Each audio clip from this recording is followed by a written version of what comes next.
Hello and welcome. Today I'm going to talk to you about inflation. One of my clients asked me today, what if I put my money in a savings account? Wouldn't my money grow? I said, sure, however, inflation will eat your money. She didn't understand what I meant by that. So I explained it as follows.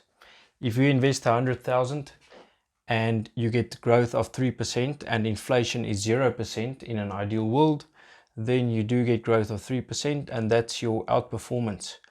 This is time. However, if you invest 100,000 Rand and growth is 3% and inflation is 5%, you actually lose money. You actually lose out on your value of money. For example, do you remember what a can of Coke cost when you were younger? A can of Coke might have costed a quarter of what it costed today, and that's the effect of inflation. Things get more expensive. Every year, prices go up. In certain sectors, it goes up a bit more, for example, in education and medical expenses, etc. So I'm going to show you an extreme example of inflation.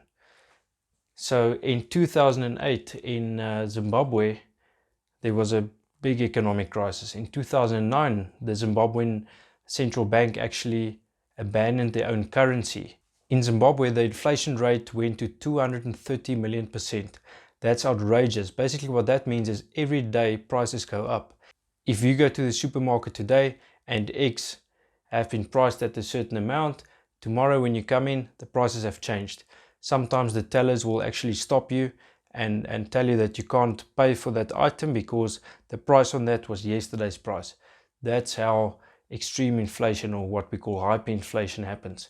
Now, I happened to buy Zimbabwean dollars many years ago, and I still have the copies here, or the notes, and I'm going to show you some of them. This is actually the first time that I've opened it in many years.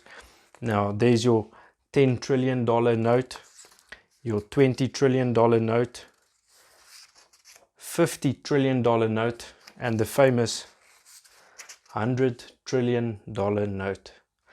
Now, this note was worth nothing. People used it to braid stuff, to make crafts with it, and sell the crafts actually with it instead of using paper. And there are reports of people using it for toilet paper.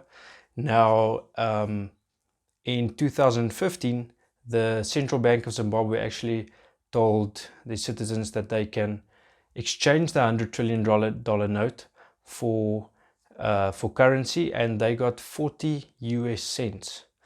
Only 40 US cents for every $100 trillion Zimbabwe note. That's outrageous. Now, coming back to normal inflation rates, just make sure that you get a return, or try to get a return above inflation. And that's why easy money or easy returns in the bank, in your bank account, is usually not the best place to have it. It's nice for short-term savings. In other words, if you know in the next few months that you're going to have an expense, or you want to put emergency expenses aside, that's the best place to put it. However, for long-term investing, it's not the right place to be. You rather want a higher return or higher yield on your money so you can outperform inflation.